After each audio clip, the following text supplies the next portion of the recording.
Maria. Would you like your supper now, Doctor? Have Miss Catherine and her aunt waited for me? No, sir. They dined quite early.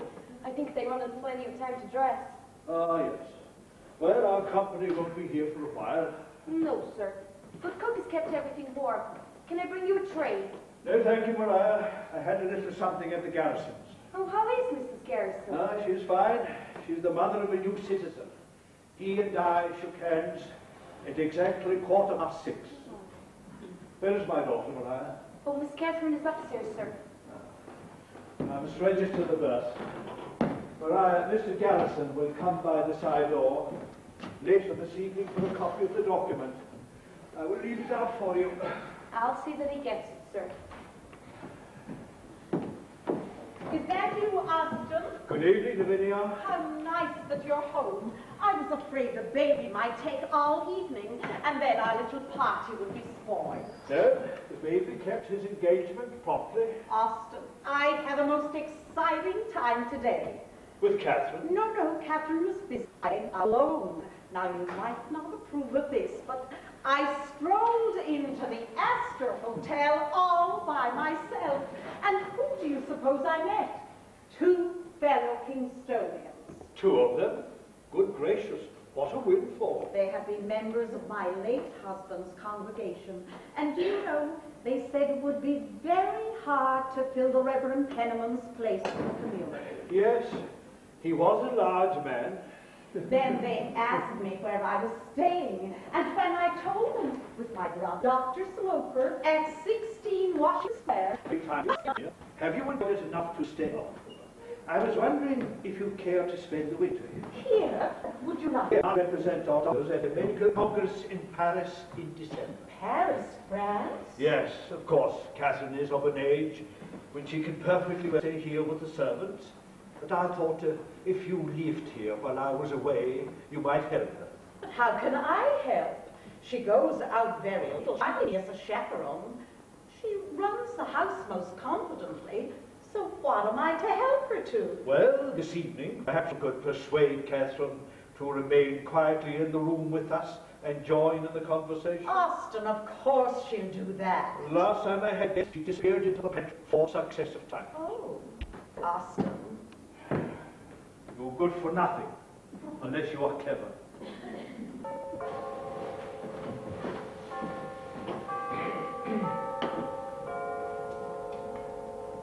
Aunt Lavinia. Catherine? Oh, you've got it on. Yes. Do you like the color? Oh, yes, it's extremely rich. Do you think Father will like it? He's bound to.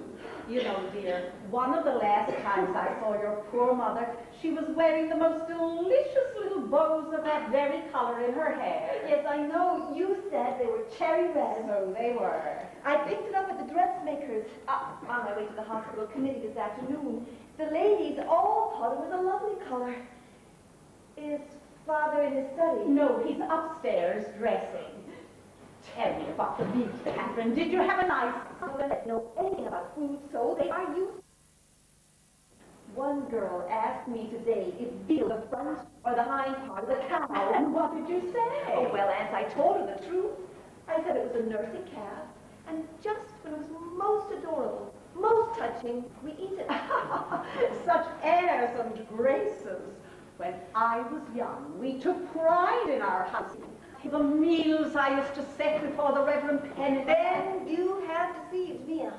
How so? You need to believe. Maria to attend to all the details of the collation this evening. They are already attended to. Good. Then you won't have any reason to go into the pantry, will you? You've been talking to Father. Well, yes, in a way. You see, dear, your father feels... Father would like me to be composed and to direct the conversation. Yes. But I can't. That is why I go into the pantry. But perhaps you don't try sufficiently. Oh, I do. I would do anything to please him. There's nothing that means more to me than that. I have sat upstairs sometimes and thought of things I should say and how I should say them. But when I am in company, I lose it all. But why, dear? With me you express yourself on every subject. parlor here with Father, it seems that no one could want to listen to me. No matter what I've thought about upstairs, down here it seems so unimportant. Now listen, Catherine. If you will observe your cousin Marion this evening, you will see that what she says is never of any great consequence. But that doesn't stop her from saying it. Yes, Anne. But Marion might recite the alphabet, and Arthur Townsend would still think her the cleverest girl in New York. Are you envious of Marion, Catherine? Why, I've never even met Mr. Townsend. Oh, no, I don't mean that. I mean, wouldn't you like to be an engaged girl, too? I don't know that the question has never come up. Not even in your own mind? Don't you ever think about having your own home, a husband and children? Yes, I think about it. Well, don't you desire it? It's the person I think of. It's to find someone to love. And someone who loves you. Oh, but that is the same thing, Anne.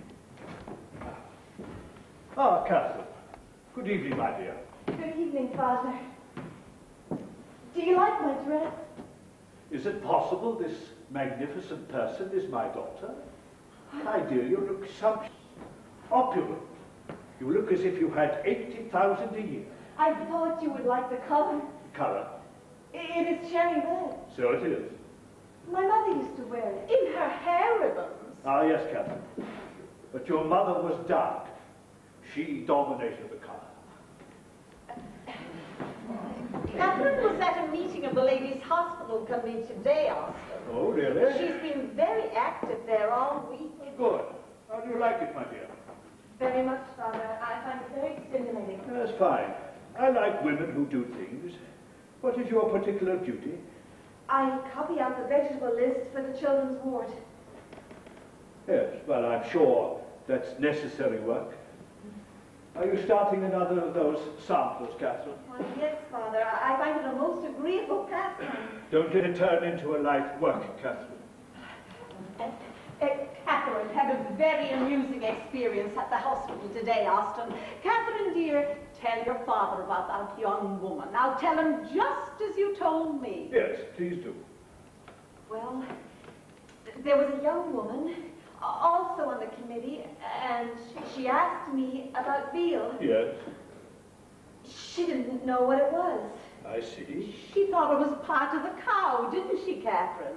Yes, she didn't know it was calf. She didn't. You see, Austin, Catherine told her it was a young cow. Yes.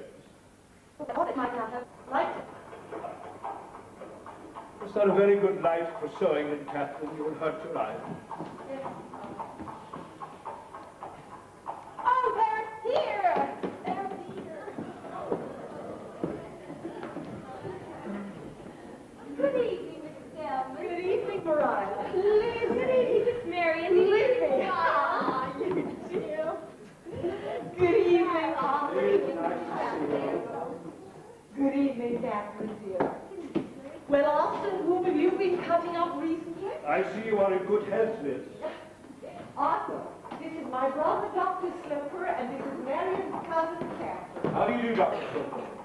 Miss Sloper? Good evening, Uncle Oh, Austin. hello, my dear. Nice to see you. Hello, Kathy. Good evening, Marion. I have taken the liberty of bringing my cousin. I thought that since you were meeting me, you would not mind meeting him. Morris, meet Dr. Sloper. Dr. Sloper, Morris Townsend. How do you do, sir? And I am the doctor's other sister. How do you do, ma'am?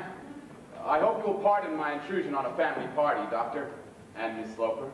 I'm newly returned from Europe and feel somewhat lost. I'm delighted to meet you, sir. You did quite right to bring your cousin. How grand you look, Kathy. I told Morris he should find you very grand, and then he was determined to come. Marion? Thank you, Marion. Catherine? How do you do, sir? How do you do, sir? No, Catherine. The young gentleman cannot take chairs until you do. Sorry, Father. Uncle Austin, Arthur says that a house in Washington Square is the best investment in the city. I'm delighted to hear it, sir. Yes, the counting house with which I am associated thinks very highly of the square. We have funds available for mortgages at all times. Well, that's most reassuring. When is the wedding to be, Marion? The 20th of November, Aunt Lavinia. Arthur wanted to hold me off till spring, but I wouldn't have it. I hear from Miss Almond that you are to be one of the bridesmaids, Miss Sloper. Bridesmaid?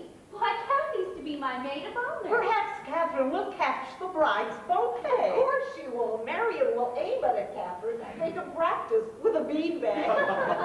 Mr. Morris Townsend has lately returned from Europe, Catherine. Have you been away long, sir? Yes, I have. To my disadvantage, I now see. Why? I find I've missed some lovely things at home. Oh, Besides, people forget you. He wants us to say that we would never forget him. Don't you, Morris? oh, Marion. There's nothing that I would rather hear. Are you as great a tease as your cousin, Miss Sloper? No, Is there something I can get you, Catherine? my embroidery, Father. We will admire it later, my dear. Ah, Miss Sloper, you are just like the young ladies in Paris. They, too, are always busy with their petit point. Oh, you speak French. A little, man.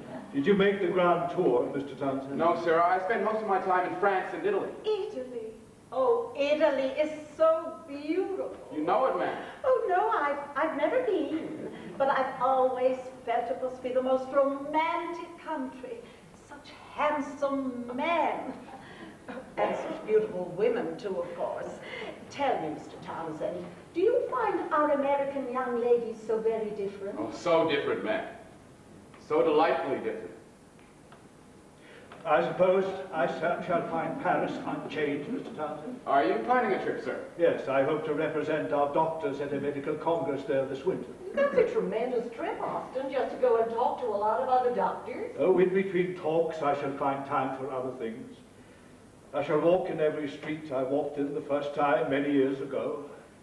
I shall shop in every shop. And smell every smell? I see you really love the city, sir. I have good reason to. I went there on my wedding trip. We have been having a wonderful time listening to all the new French songs. We kept Morris playing for hours last I year. don't know how you stood it. Oh, come now, Morris. Don't be modest. Would you like to hear some, Kathy? Oh, I should love to. Too bad, Morris. No piano forte. Oh, what a pity. And it's my trump card, Miss Sloper. But there's one in the study. But that was Mother's. The instrument is not in tune. I do not play well enough, sir, for that to make much difference. I'm sorry. Let them try it, Austin. It's a long time since I've heard music here. Oh, please, Austin. He wants to outshine me, Doctor, with the ladies. Very well, Lavinia, if you wish it.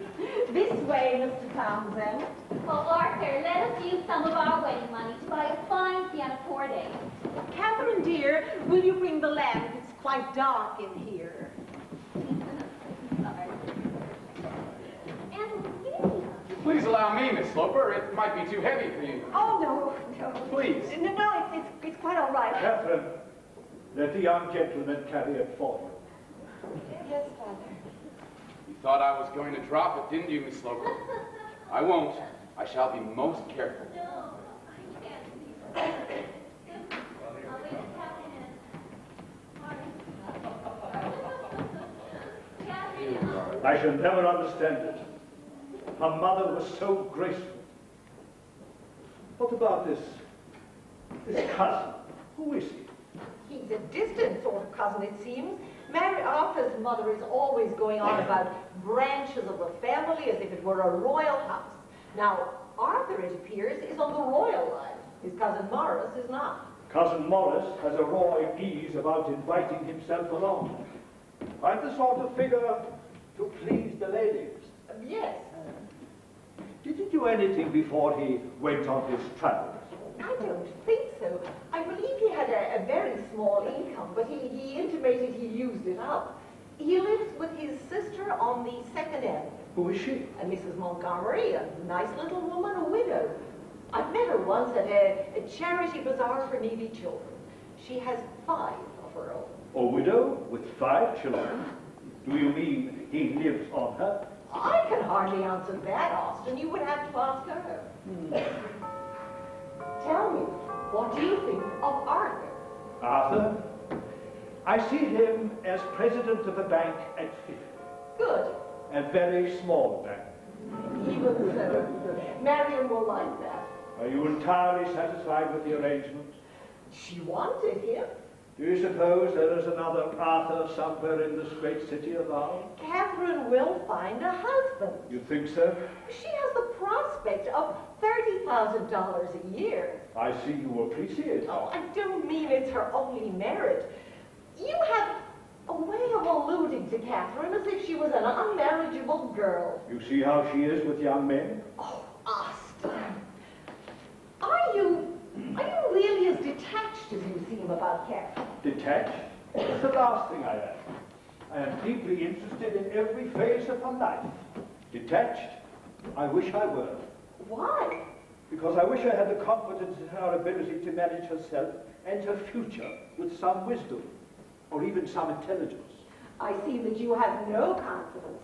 And I imagine Catherine sees it too. If you are reproaching me, Liz, you must be more specific. What would you have me do for her that I haven't done? Is there something I have missed? She has been to the best schools in the city. She has had the finest training both in music and dancing. The result is what you see.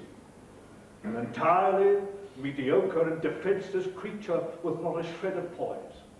Where did I go wrong, my dear sister?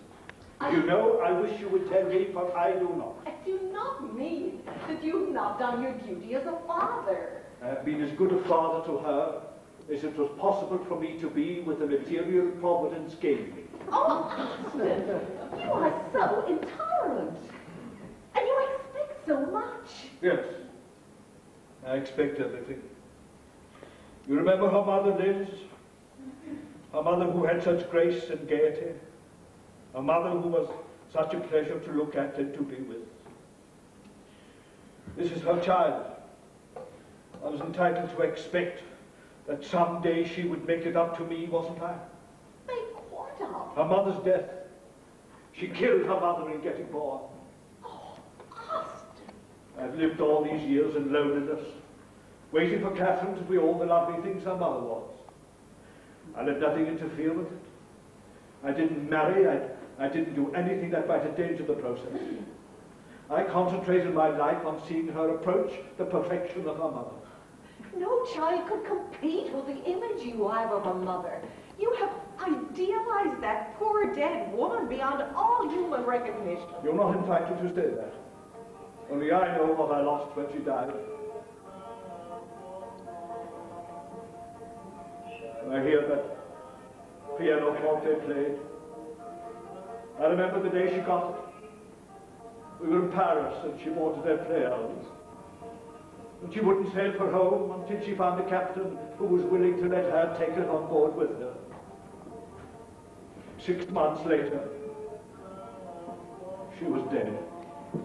That was a long time ago, Austin. That is no consolation.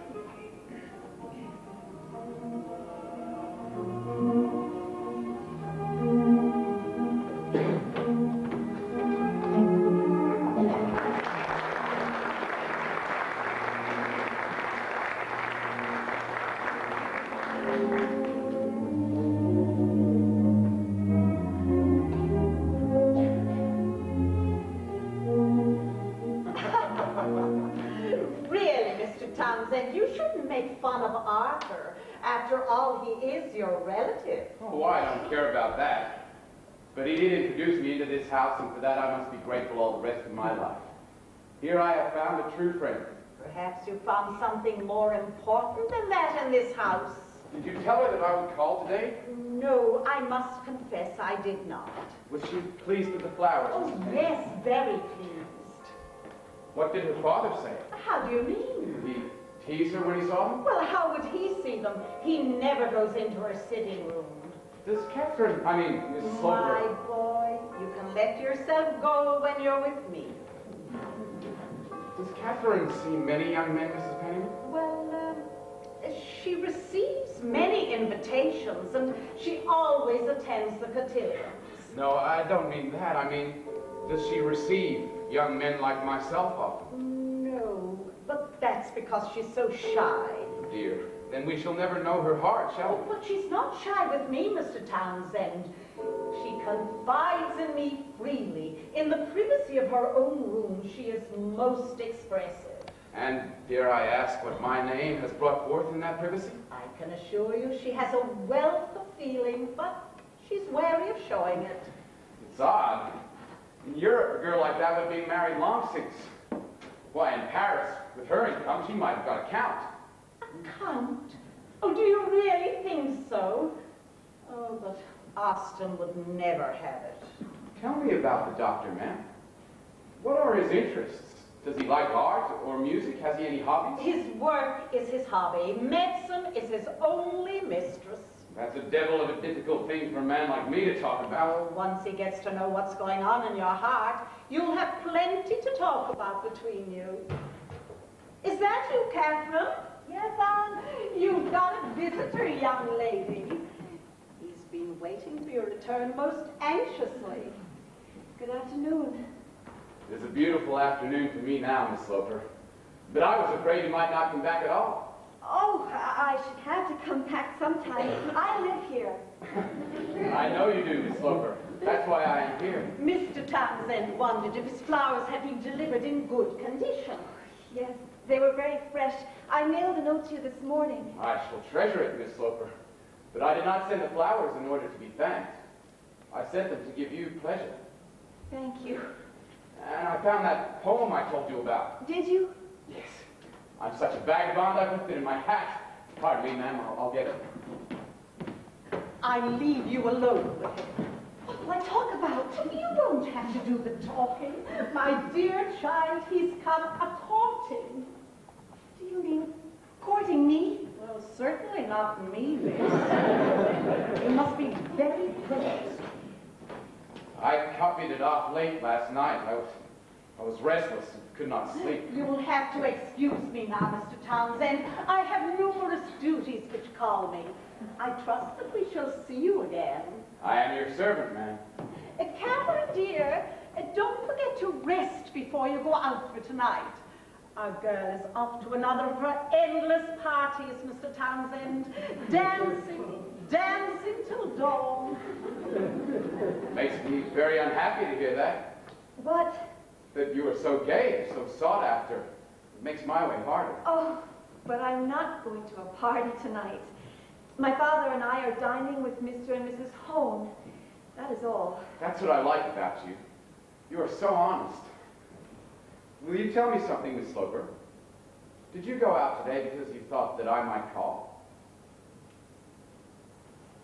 Yes. Do you not like to see me? Oh, yes, I'd like to see you, Mr. Townsend. But you've called so frequently this week that That you are tired of me? No. You consider my behavior improper? I don't know. I'm puzzled. Good, I like that. If you are puzzled, then you are thinking of me. That's what I want above all. That you should think of me. Oh, Mr. Townsend, you are very bold. I will be bolder. I will ask one more question.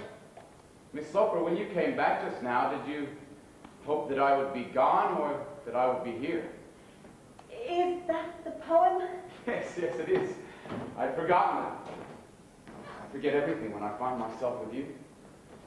It says the things that I tried to say to you the last time I was here. May I read it? Oh, not now. Perhaps you will read it when you're alone. It will say more to you then. I shall think of you reading it when I stand under your window. Oh, Mr. Townsend, you must not do that. Oh, Miss Sloper, how am I to help doing it? I think of you constantly. I'm not very good at this kind of conversation. Neither am I. I'm afraid that's our trouble. I'm not a glib man, Miss Sloper. But I think you talk very well. Never when I need it most. Never when I'm with you.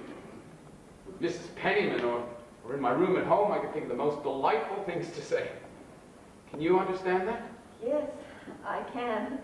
But here with you, I sound like a fool. Oh, I don't think so. Well, if ever you should think so, if ever I've sounded high-flown or false, put it down to that, will you? I will try. And take pity on my situation. What situation? Miss Sloper, I've fallen in love with you. You have? You're breathless. Yes, I am. Why is it so strange? Yes, it is very strange.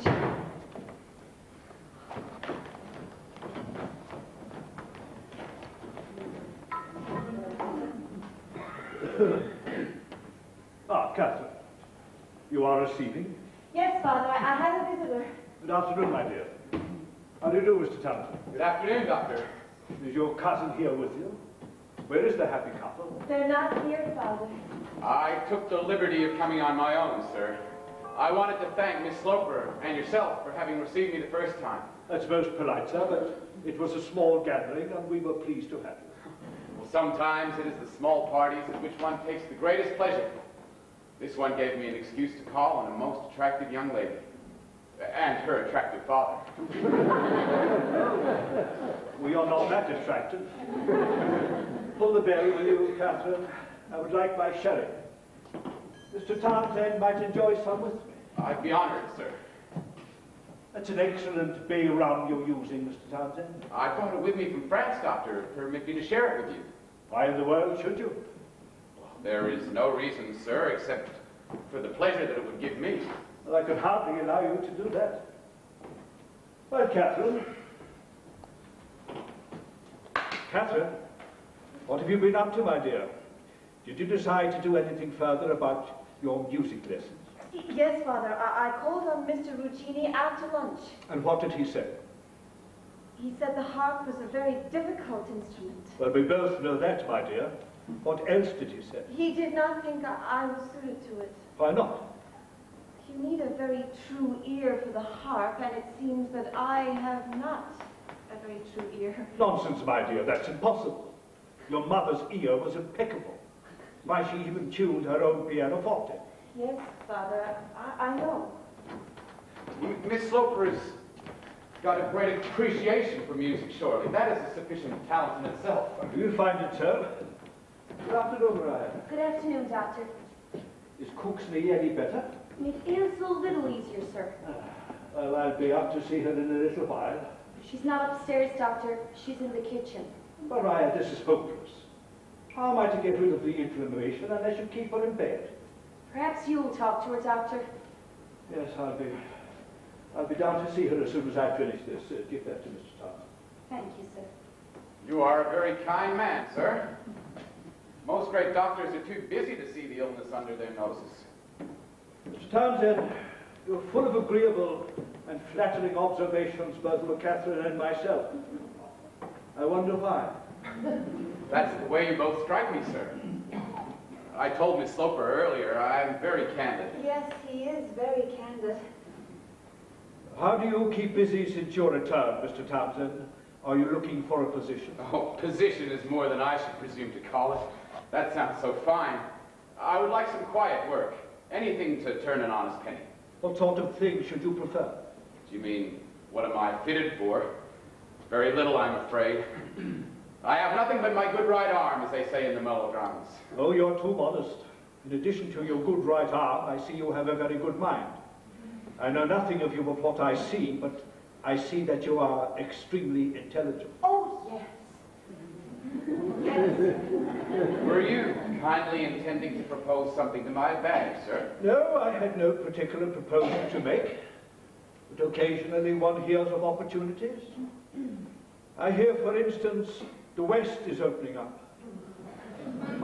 Many young men are turning their eyes in that direction. I'm afraid I should not be able to manage that, sir.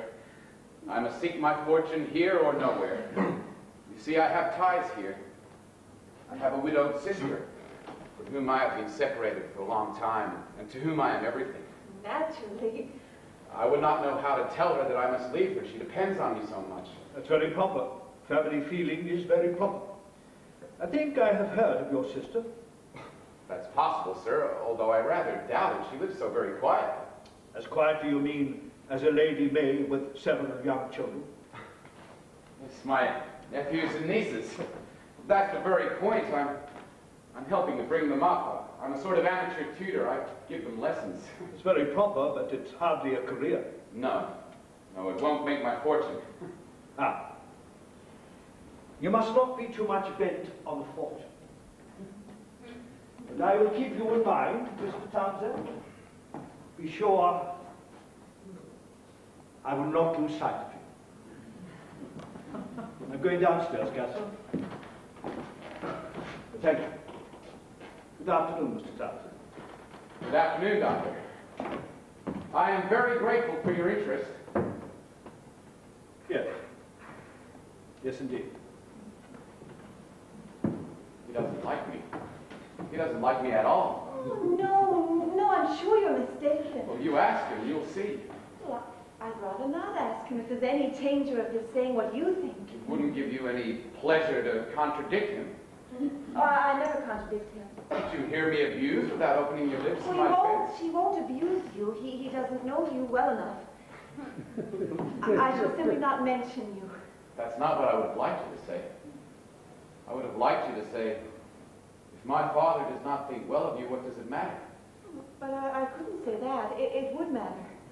You know, I think you could. I think you could do anything. For one whom you love. Oh, Mr. Townsend, you must not speak to me in this way. I mustn't listen to this. It has been 2 weeks since first I saw you, and I have not had an easy moment since that night. Think of nothing else. I'm possessed by you. How could you be?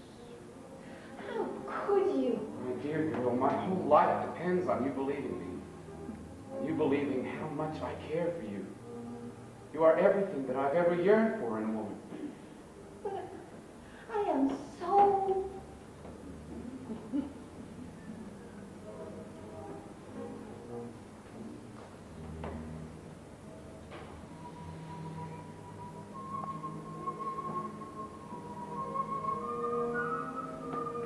Will you?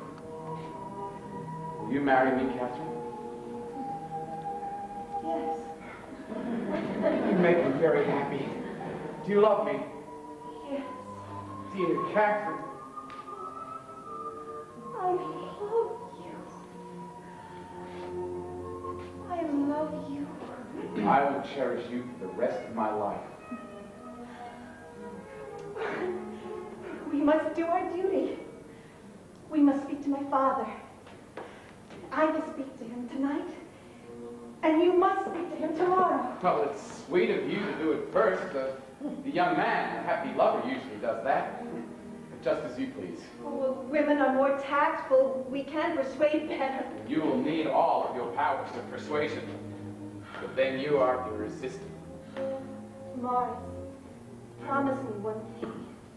When you speak to my father, you will be very respectful. I will try. But we must be prepared. After all, it's only natural for your father to want a brilliant match for you. You have everything. Position, wealth, your own sweetness. And I am a poor man, Catherine. Oh, but my father won't mind that. He might. He might fear that I am mercenary. Mercenary. That I only want your money. Oh, no. He may say it. Well, that is easily answered. I shall simply say that he is mistaken. Oh, you must make a great point of that, Catherine. Why? Because it is from the fact of your having money that our difficulties are likely to come. Morris, are you very sure that you love me? My dear girl, can you doubt it?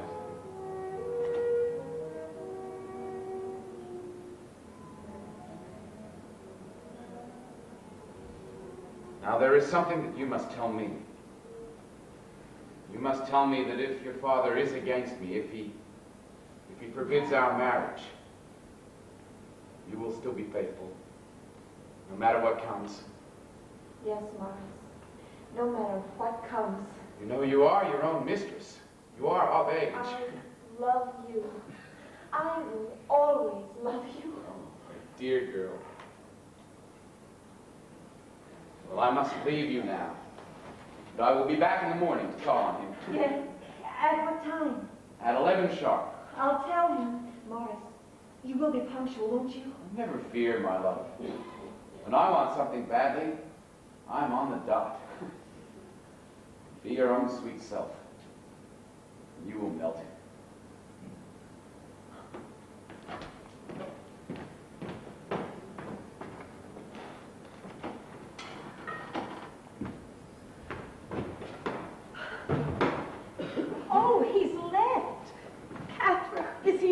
charming. Yes, Aunt. I must go to my room. Without telling me what he said. I must speak to my Oh, father. but Catherine, I am your natural confidant. Yes, Aunt, I know.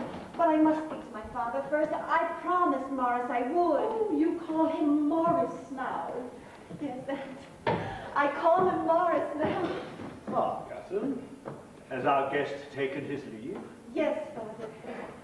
Is Cook's knee better? Somewhat. Father, may I speak to you privately in 10 minutes? Yes, I think I can make such an engagement. I'll be down promptly.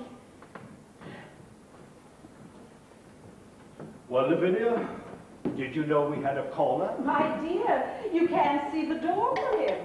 He's been here 3 times this week.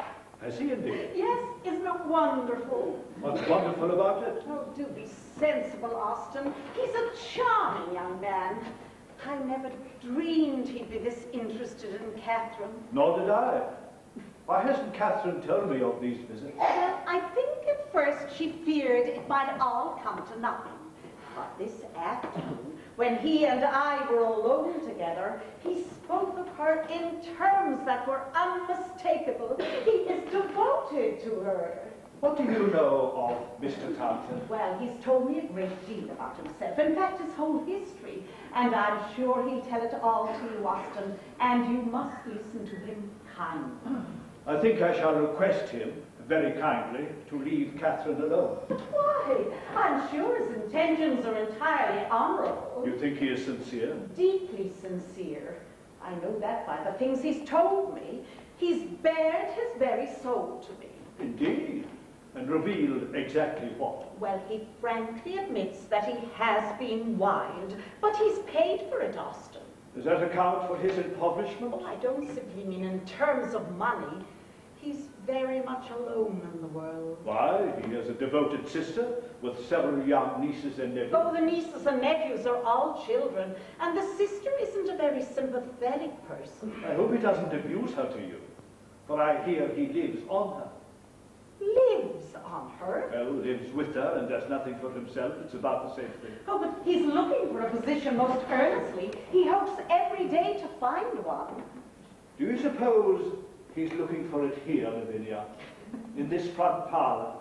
What can you mean, Austin? Wouldn't the position of husband to a defenseless young woman with a large fortune suit him to perfection? Austin, how can you entertain such a suspicion? Suspicion? It's a diagnosis, my dear. Oh, you're not in your clinic now. It's not a matter for diagnosis. You've only got to use your eyes, which are as good as mine. Better. Oh, then you must see that Morris Townsend would be a feather in any girl's cap. He's a gentleman, handsome, likable, and far and away the most eligible young man that has ever come into Catherine's life. You should be delighted with this courtship. Well, before I become too delighted, I should like to understand it a little better. Let me tell you, Austin, I know a great deal more about these things than you do. You don't need to understand it. Just be thankful it's come at all. I'm here, Father. Ah, Catherine, my dear, come in. Would you like to see your father alone, dear? If you wouldn't mind. Of course, dear, of course. Well, Catherine, you have something to tell me? Yes. I should be delighted to hear it, my dear. Do you suppose we might both sit down? Oh.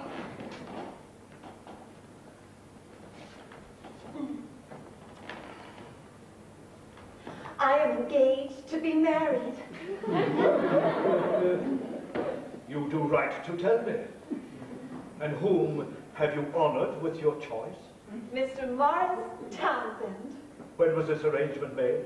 Here this afternoon. Before I sat with you both, or after? Oh, after. You have gone fast. Oh, yes, I think we have. Are you fond of Mr. Townsend? I like him very much, of course, or I should not have consented to marry him. Mr. Townsend ought to have waited and told me, Catherine. He means to tell you tomorrow morning, Father, at 11 o'clock. It's not quite the same thing. You should not be pleading for him. He should plead for you. Yes, Father, but I think he's a little afraid of you. Is he now? He fears you do not like him. Well, I hardly know him, Catherine. But our liking each other is not important. What is important is that he loves you. Oh, yes, Father, that is what he feels. He so fears to have you think him mercenary. Mercenary? Mm-hmm. What an odd word for you to use, Catherine. Oh, it's not my word, Father, it is his. Is it indeed? He doesn't flatter either of us by using it. Oh, Father, you must try to understand him. He loves me, and I love him. What's happened is very important to me. It is important to both of us. Oh, yes, Father, but not equally. I My think- whole happiness is at stake. I think you exaggerate. Oh, no, Father, I do not. It's a very great wonder to me that Mars has come into my life. I never expected to meet a man who would understand me as perfectly as he does. You underestimate your many fine qualities, my dear.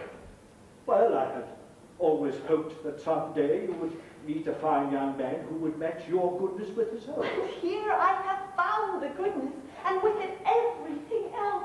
Oh, Father, don't you think he's the most beautiful young man you've ever seen? Well, he is very good looking, my dear, but of course, you would not let a consideration like that sway you undue. Of course not. But that is what is so wonderful to me, that he should have everything a woman could want. And he wants me. Well, I shall see him tomorrow. Oh, I knew you would. And you are so good that you will be fair and honest with him. I will be as fair and honest with him as he is with you. Thank you, Father. That is all we shall need.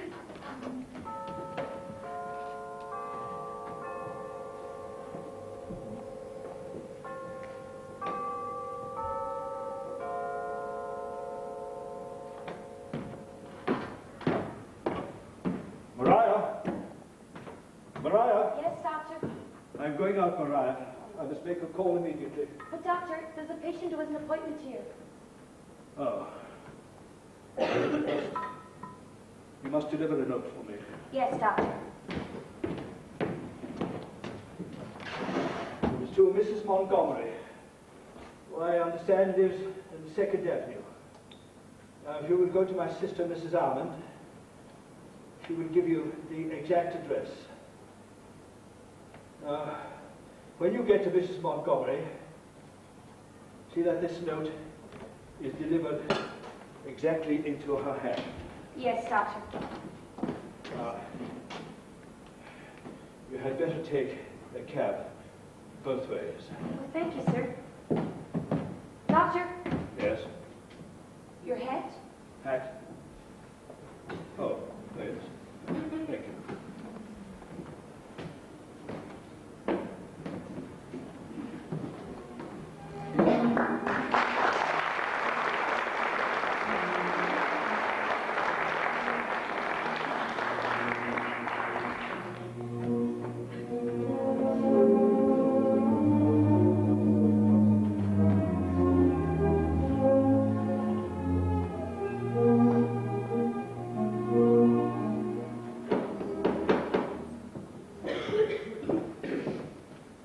Are you at home, sir? I am indeed, Mariah.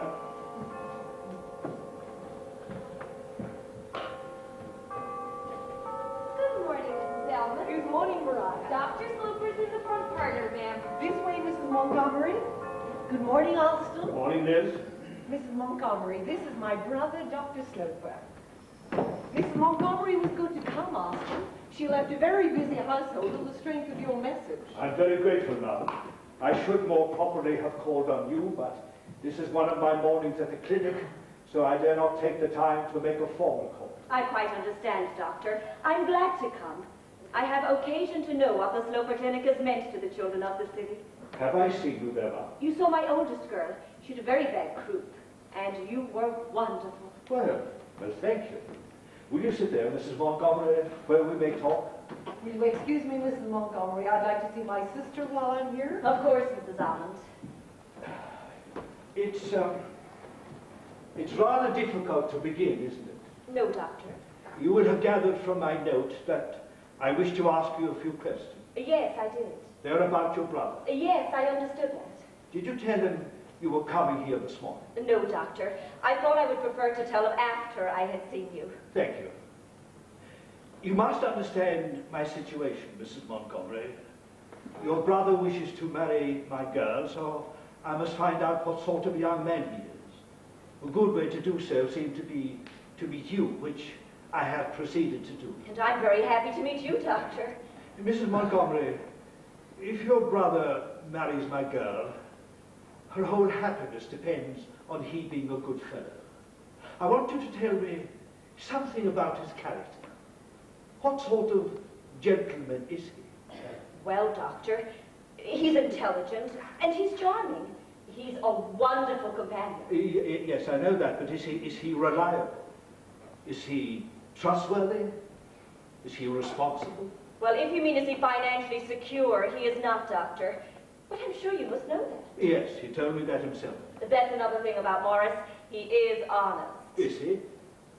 Is he then honest in his feelings for my daughter? Oh, I cannot tell you that, Doctor. I could never say what goes on in people's hearts. Could you? I have to try, Mom. As a doctor, I have to try all the time. And now as a father, I have to reassure myself that what goes on in your brother's heart will not harm my daughter. Yes, it is natural to want some assurance. The reason why I came here this morning is that I want that too. I am very anxious that Morris shall make a happy marriage also. Has he always lived with you? Since he was 16, Doctor. I have only my impression to go by. I am in the habit of trusting my impression. But your brother strikes me as selfish. He is selfish, but then I think we are all rather selfish. He told me he used up a small inheritance. Did he handle it well? Probably you would not think so, Doctor. But from his own point of view, he did a great deal with it. He saw Europe. He met many interesting people. He enlarged his capacities. Ah, but did he help you, Ma'am? No, Shouldn't he have? I don't think so. You are a widow, you have children, I think so. You want me to complain about him, sir, but I have no complaint. I have accepted the good and the bad in him, just as I accept them in my children. I have made you angry, Ma'am. I do apologize. I think, Doctor, you expect too much of people. If you do, you will always be disappointed. You do not disappoint me, Mrs. Montgomery. And Morris has not disappointed me. But you see, these two young people have only known each other for 2 weeks. Yes, I know. But to me, that's a good sign. Is it? Yes. They are listening only to the promptings of their own two hearts. They have not taken the time to consider the consequences or weigh the difficulties. They have just fallen in love. You mean at first sight? Why not? That is the way to fall in love if what you see is pleasing. You know, Ma'am, I don't believe in love at first sight. It's a matter of temperament, Doctor. Morris has always made immediate responses to beauty in any form. In women? Oh, yes, indeed. I hope you don't think that's a bad thing in a young man, Doctor. Oh, no, no, of course not. I want you to meet my daughter. Catherine? Catherine? Yes, Father? Will you come downstairs a moment, please? I'm glad I will meet her. I hoped you would bring us together. Is this she? No. That is a picture of my wife. She is very beautiful. Yes. She was. Very beautiful. Yes, Father. Oh, Catherine, this is Montgomery, Mr. Townsend's sister. Ah, Miss Sloper. How do you do? I am very happy to meet you. Thank you.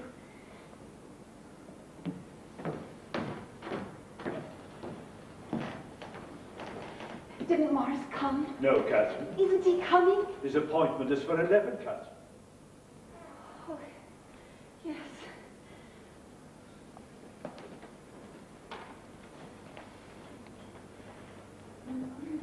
Are your children well? Oh, quite well, thank you. I hope Morris will bring you to see me and my family very soon. Yes. Your aunt tells me that you're interested in the hospital charities. Yes, I am. As a doctor's daughter, you must be very useful there. Oh, I hope so. My brother tells me you've been out visiting you, Miss Sloper. Yes. And Pennyman. Does she like her since? Yes. Oh, it is delightful. Catherine, perhaps you will offer Mrs. Montgomery a glass of the Madeira. Oh, yes, indeed. Please excuse me. Father, may I ask Mrs. Montgomery to try some of my coriander cookies? Very well. I should like to very much, Miss Sloper. I think you will find them quite delicate.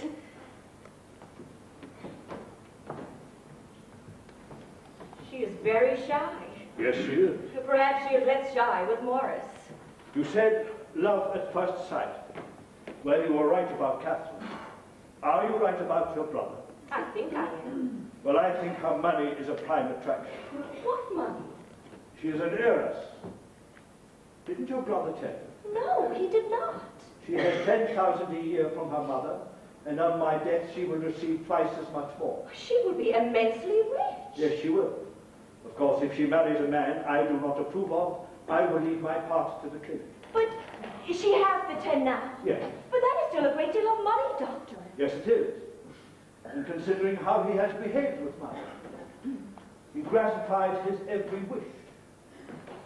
But did he help you or the children? No. He enlarged his capacities in Europe. Will he help you with this fortune he hopes to marry? I would stake my life on it that he will not. Yet he has a natural tie to you, a true affection. You must follow your own dictates, Doctor. Tell me she is not the victim of his avariciousness. Tell me that I am wrong. I must go now. Mrs. Montgomery, she will believe you. Will you tell my daughter the truth about your brother's motives? I don't know the truth, Doctor. I don't know the truth of anyone's motives. I think his are clear, pitifully clear. He's in love with her money. You want me to tell her that? Yes. I won't. You see? You still protect me. No, it is the girl I protect. Am I to tell her that she is undesirable, that she is unloved? Why, it would break her heart. I would not say that to any girl. Mrs. Montgomery, what am I to do? I don't know. But if you are so opposed to this marriage, then as a father, you must find a kinder way of stopping it. Good day, Doctor. Good day, Mrs. Montgomery.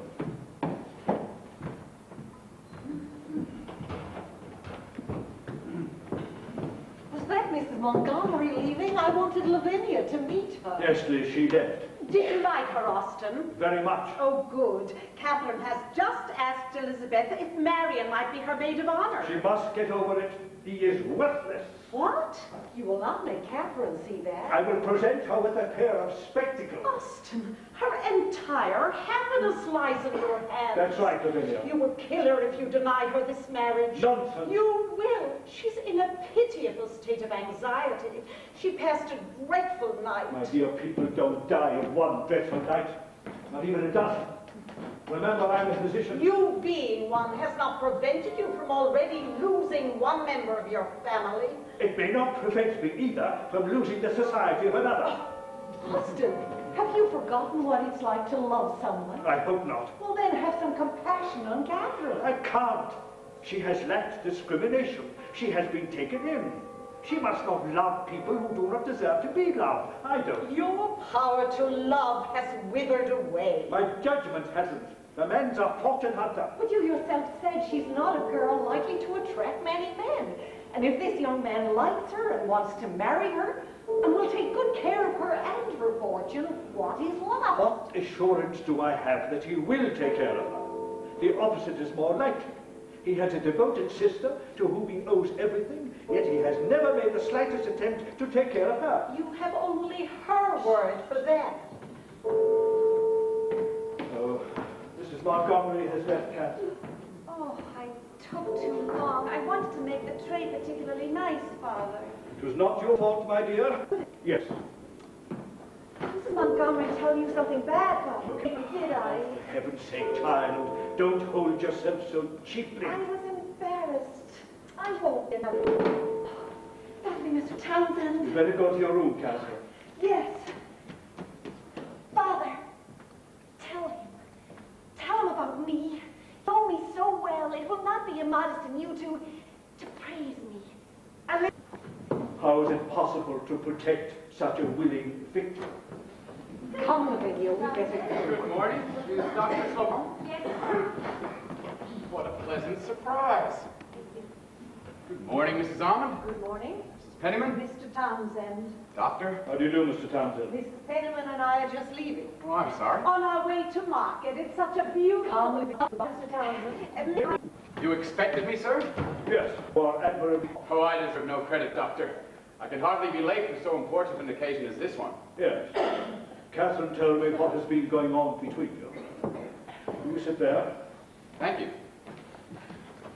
You must allow me to say, Mr. Townsend, that it would have been becoming of you to have given me notice of your intention before they had gone so far. I should have done so, Doctor, if you had not left your daughter so much liberty. She seems to me to be quite her own mistress. She is.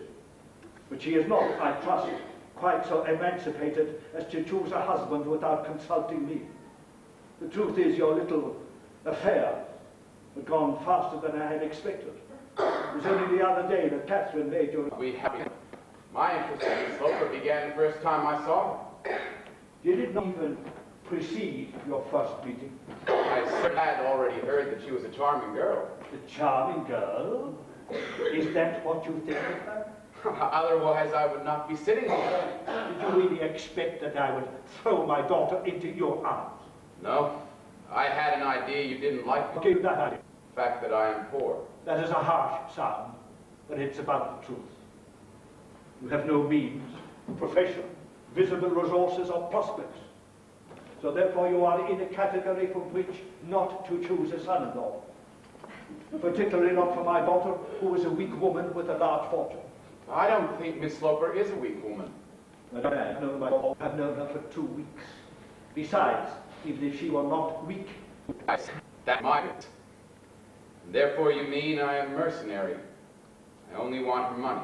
No, I do not think you say that. I simply say that you are in the wrong category. But your daughter doesn't marry a category, sir. She marries a man.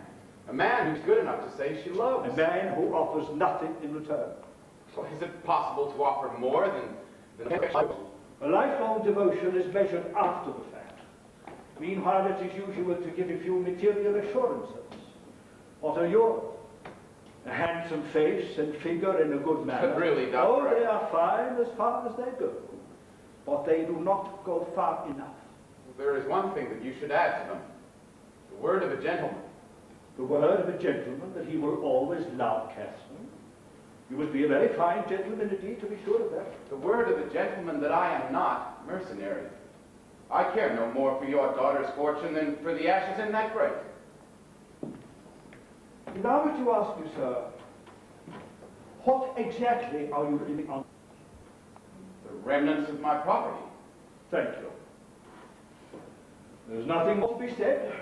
Good day to you, sir. Dr. Sloper, don't you care to gratify your daughter? Do you enjoy the idea of making her miserable? I'm resigned to her thinking me a tyrant for a few months. For a few months. For a lifetime, then.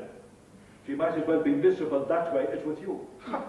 You are not polite, sir. You press me to it. You argue too much. Dr. Sloper, I have fallen in love with your daughter.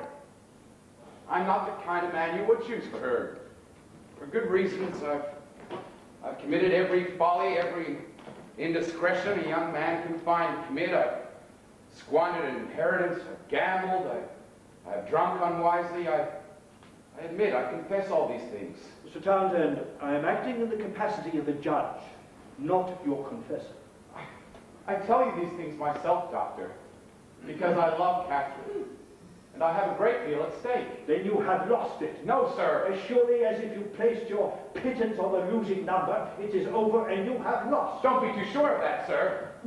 I believe I have only to say the word that you will walk out of this house and follow me. You are impertinent, sir. And may I add, Doctor, that if I did not love your daughter as much as I do, I should not have put up with the indignities that you have offered me today. You only have to leave my house to escape them. Good day, Mr. Townsend. Good day, sir. Wait! Morris! Wait! Catherine! You promised me, Morris, you promised me you would be respectful when you saw my father. Catherine! What is the matter, Father? Catherine, you are without dignity. I don't care. Catherine, you must give him up. Give him up? Why? What has he done?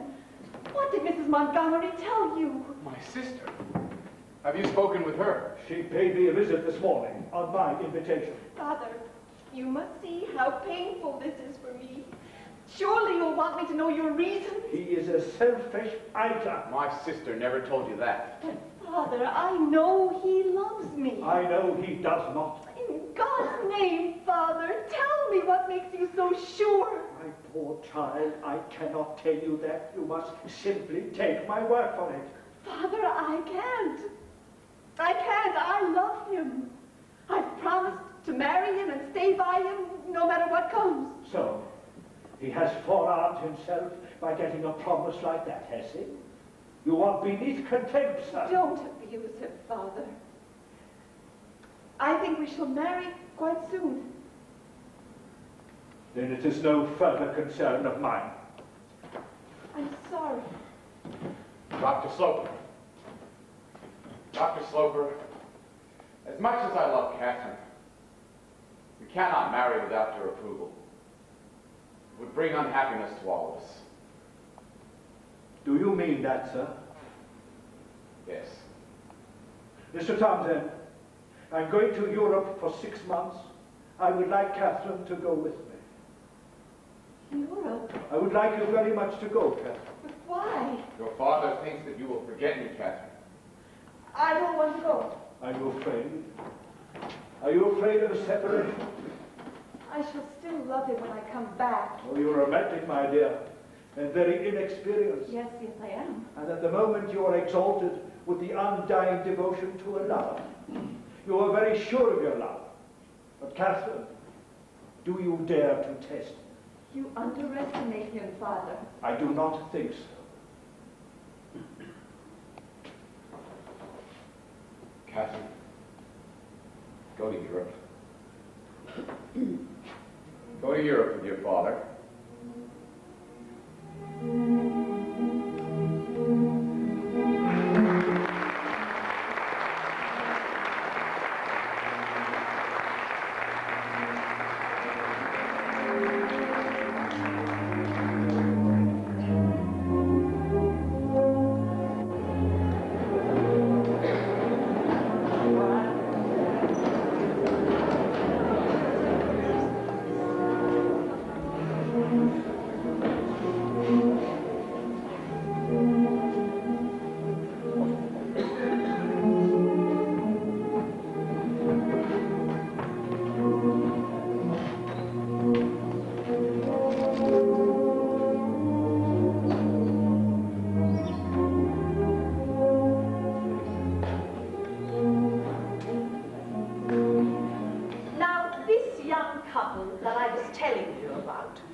Long after supper time, and the Reverend Penniman, I miss him so. Well, he performed the marriage ceremony without the slightest hesitation.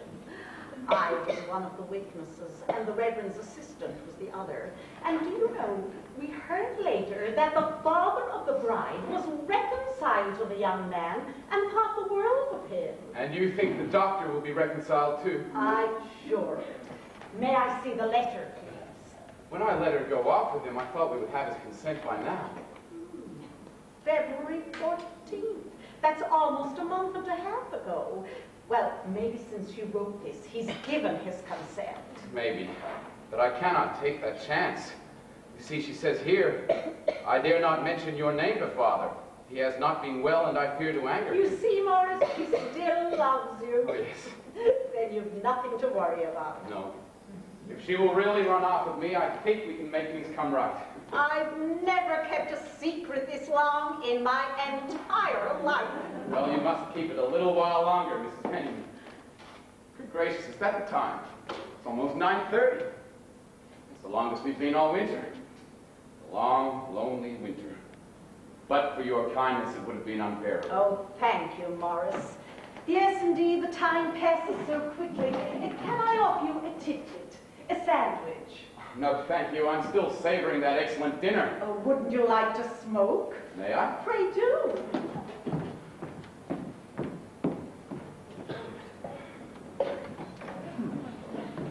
Pennyman, you must tell Catherine all the details tomorrow.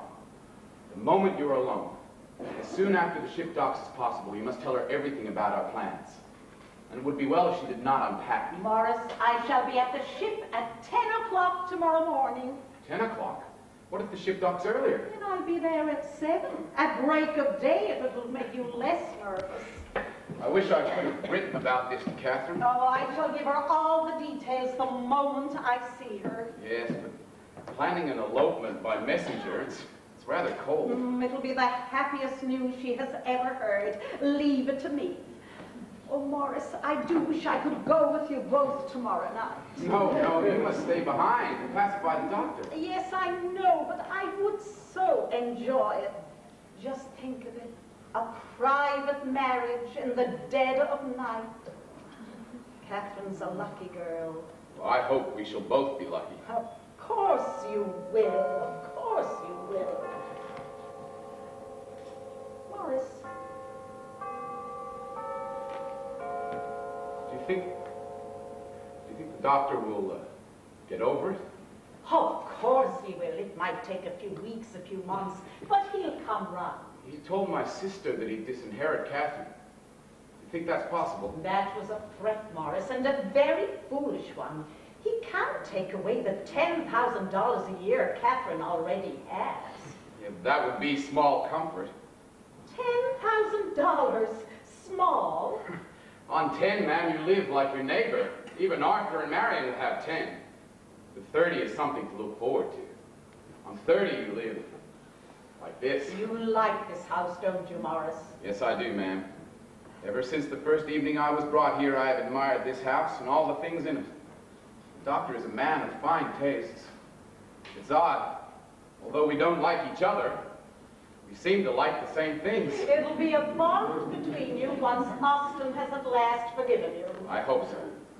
But I'm afraid the doctor will have contempt for my fine tastes. Why should he, since he shares them? He earned this by his work. He believes that every man should do the same. The trouble is, some of us cannot. What's that outside? It sounds like a coach. Have we callers? Better check the window. Good gracious, they're here! They are. Where will I go? Morris, go downstairs and wait in the kitchen. Morris, your hat. Your hat. Tell her everything. I will. Tell her I love her. I will. I will. I think it's them, ma'am. Oh, Doctor, Miss Catherine, you're really back. Yes, Mariah, sooner than we thought. Catherine! My dear, you look so smart, so freckled, my dear. Yes, it's new. Have you been well, Aunt? Yes, very well. Tell me quickly, how's Morris? Well, the last time I saw him, he was very well. See that those bags go around But the he back, said Mariah. to test on it.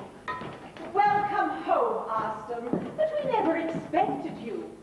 You mean never again, Lavinia? I was going to meet you tomorrow morning with the carriage. Oh, it's so good to be home, isn't it, Father? Were you lonely, Kathy? Yes, Aunt Lavinia, I was. Of course you were. No matter how magnificent distant places are, there's always someone one misses at home. Isn't that so? Austin, where are you going? I have an nasty cold and I want some hot water. I'll get it for you. I want some brandy too. Well, there's some there in the decanter. Is there? Well. Tell me, Lavinia, have you taken to drink? A little for my heart. I see Mariah got the hot water. Well, Father, you must be as happy to be home as I. I know you've not felt well these past few days. I wish you'd let me try to take care of you a little. Sometimes I almost felt as if you did not want me by you. I know it is distressing to be ill away from home. You will be content now that we are back. Mariah will be right in. Now, I want to hear everything. I don't care how tired you are, I want to hear everything you did. Oh, dear Aunt Lavinia, that would take a year. What did you like most? Well, we saw so much. You loved Paris. Of course you did. It's a woman's city, isn't it? But you liked it too, didn't you, Austin? Is she bringing that hot water? Yes, right away.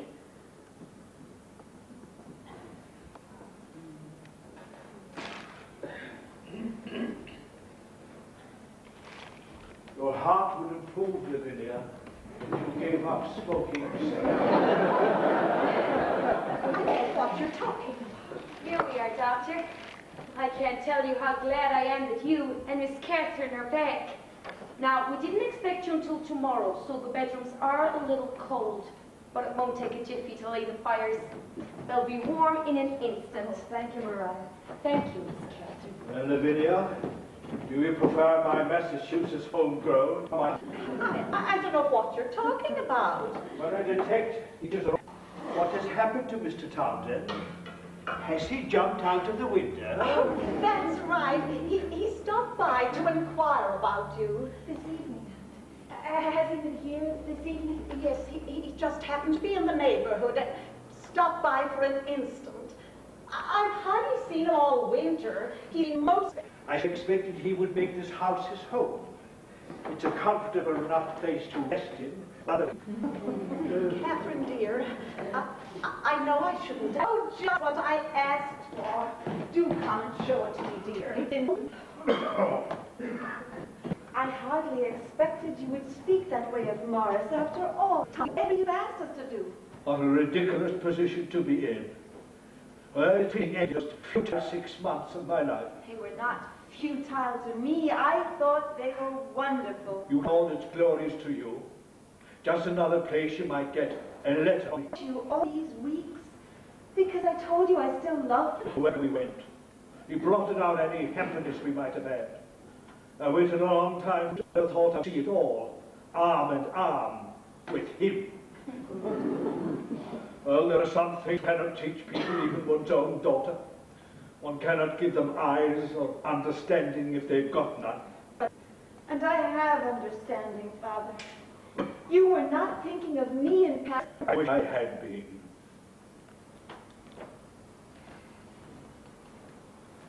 Not you. Nor you, not Townsend. Well, I suppose you'll be going on. Me. Have you? Really, Catherine? He ought to be very grateful. 6 months ago you were perhaps a little rustic. But now you should be the most entertaining companion. I will try to be. Your gaiety and brilliance will have to make up the difference between the 10,000 and the 50,000 he expects. He doesn't love me for that. No. Your beauty, your grace, your charm, your quick... He admires me. Yes, I'm sure he does. 100 women are prettier. 1,000 have one virtue that outshines them all. What? What is that, Father? Your money. Oh, Father. What a monstrous thing to say to me. I don't expect you to believe that, my dear. I have known you all your life, and have yet to see you learn anything. With one exception, my dear, you embroider neatly. Well, since I shall not be at your wedding, I will drink your health up in my bed. Good night, daughter mine.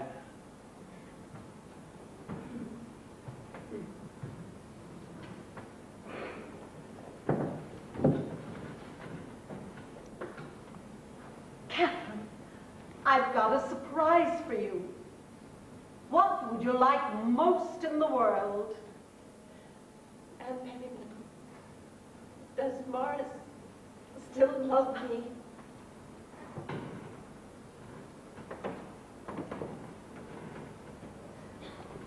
Catherine? Morris! Yes, it's your Morris who has waited for you for 6 months. Oh, Morris! Oh, I'm so pleased to I couldn't wait another night through. Have you been true to me, Catherine? Have you been constant and faithful? Oh, yes. You've not forgotten me. You've not changed your mind. No. I was afraid you might have. I was full of doubts and fears. That's why I couldn't go home without seeing you. We didn't expect you until tomorrow. I was sitting there when your father knocked at his front door. Oh, Morris, you haven't changed. You're the same as ever. Has your aunt told you about my plan? Your plan? For our marriage. Our elopement. Our elopement? Yes, it's for tomorrow night. At a country parsonage up on Murray's Hill, there's a Reverend Lispenard there who knows our story, and he's prepared to help us. Catherine, do you hear me? Oh, I love you so.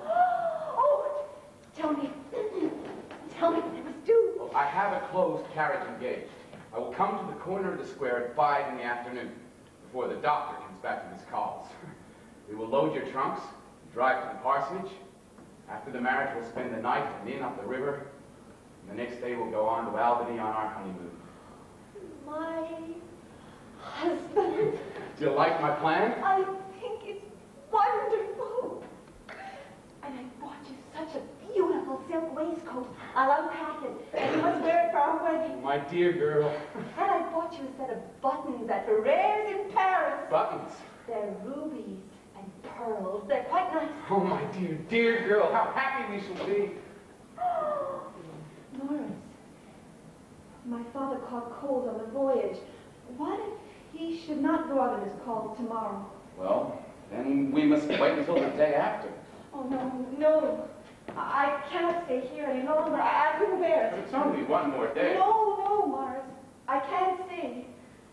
You don't know how it is with me. Morris, take me tonight. Tonight? How can we? Oh, we must.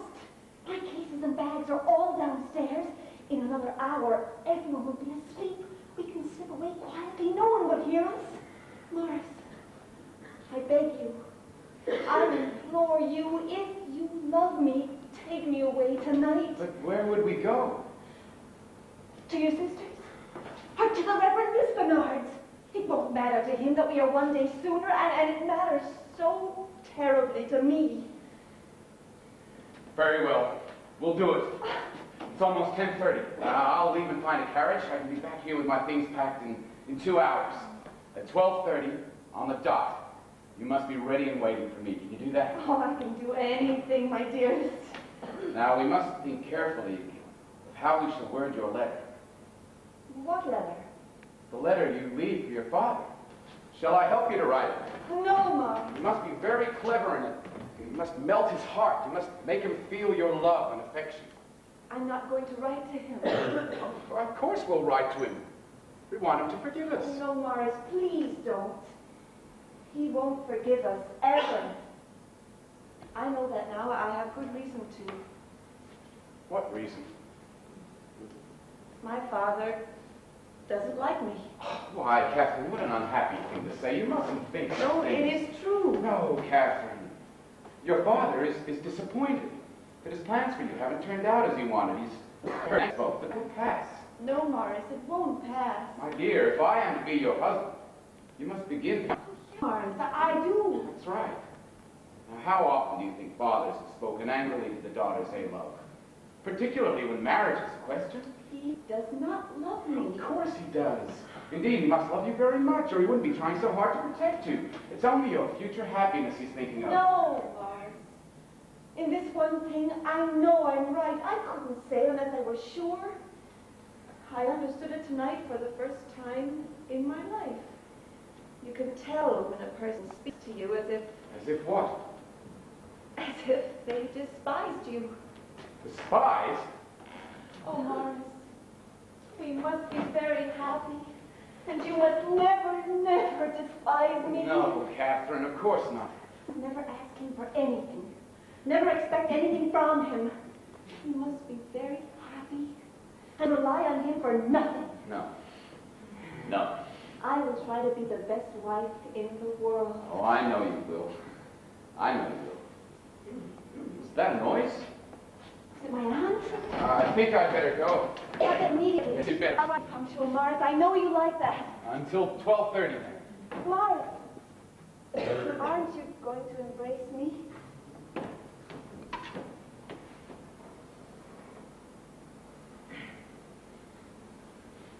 Catherine, you can't dislike me that much. He's bound to come round. No, Morris.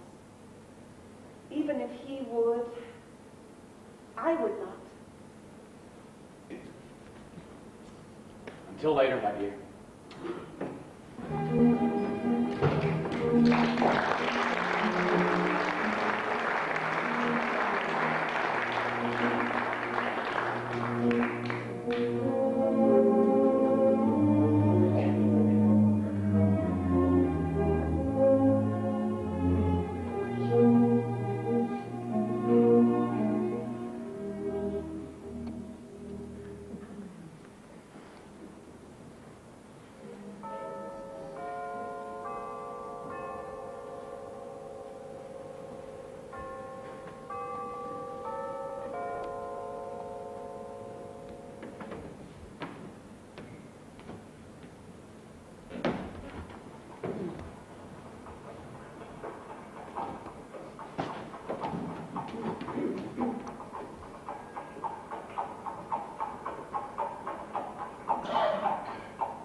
What are you doing? Oh, please, I want to know what you're doing. I am eloping with Morris. That's impossible. It's for tomorrow. No, you've misunderstood him. You've got it all wrong. He'll be here tomorrow afternoon. No, Aunt. He'll be here in the next 50 seconds. Oh, why didn't you tell me? He only slipped away an hour or so ago. I've just repacked all that was necessary. Catherine, will you spend the night with him unwed? We will drive to the Reverend Lisbonard's directly. If he will marry us, perhaps we may stay there. If not, drive. Oh, how romantic. How wonderful for you. Oh, Morris is so daring. Shh. I think I heard a carriage.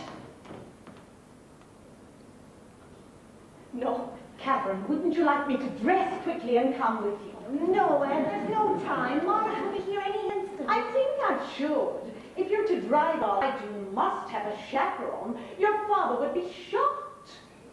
It serves him right. It serves who right? Father, he finds me so dull.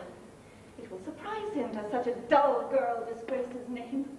Catherine, are you quite yourself? There it is! No, it's just a box blowing in the wind. To think I may never stand in this window again. That I may never see Washington Square on a windy April night. Why won't you? Because I will never be in this house again. Oh, nonsense. No, Aunt, it is not nonsense. You'll be reconciled with your father within a year, I guarantee it. Well, you better not do that, Aunt. I'll never see him again in my life. What? What's the time? 25 to 1? Catherine, come here.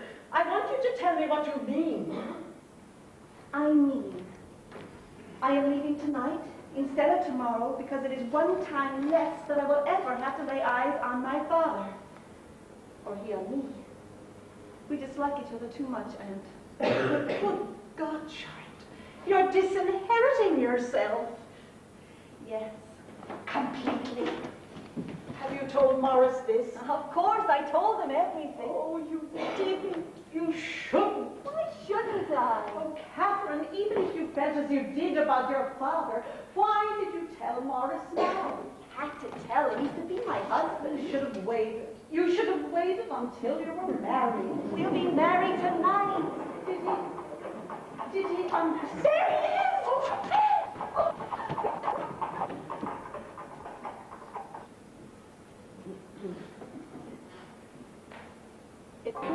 What's my God? Why were you not a little more clever. Clever? About what? About father, about Morris. Oh, Catherine, if you spoil this opportunity. Spoiled? In 1 hour from now, Martha and I will be married. I hope so. Who? Oh, he's only 15 minutes late. You are ridiculous. No, I'm not. I know him. You know him. I love him. Morris would not wish to be the cause of you losing your natural inheritance. He could not see you impoverished. Impoverished? We shan't be impoverished. I shall have $10,000 a year. Well, for some people, 10 would be a great come down. 'Twould be like having none. How could it be? It's a great deal of money. Not when one has expected 30. Morris has expected nothing. He loves me.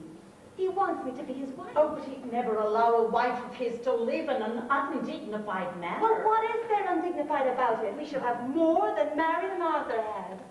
But Marion was one of the most popular girls of her year. She was a beauty. She was a belle. You think I'm dull? No. Well, Morris loves me. He has ever yearned for in a woman. Oh, Cat, I am. He's told me so. He thinks I'm pretty. He wants me. He couldn't wait for tomorrow night. He said we must go tonight.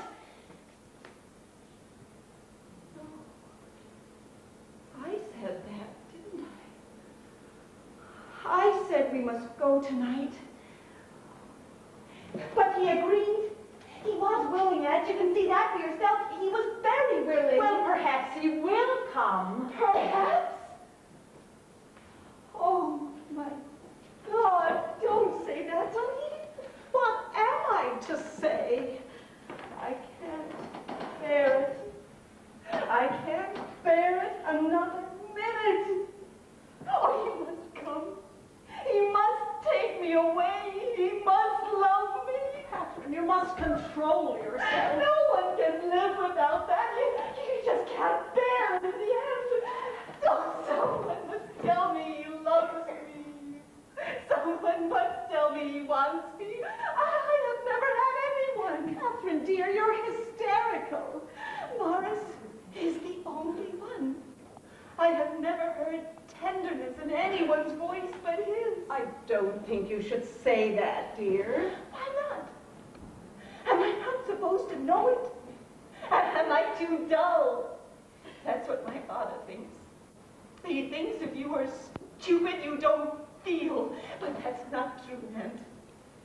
I am very stupid, but I have felt everything. I used to think that my misfortune was that my mother died. I don't think that anymore. She was so clever that if she had lived, she too could not have loved me. Catherine, you must take hold of yourself. No! Morris must take hold of me. Morris must love me. Morris must make up for all those who haven't. I've explained it to you. I've told you why he might not come.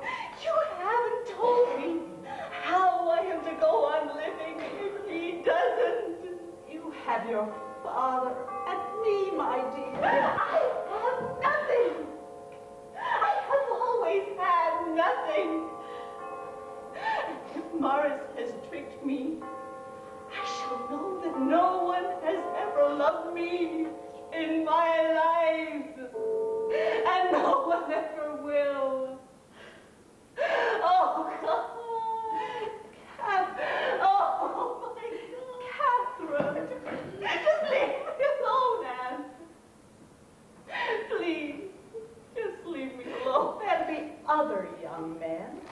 They would only want what he wants, and I don't want them. I would love him.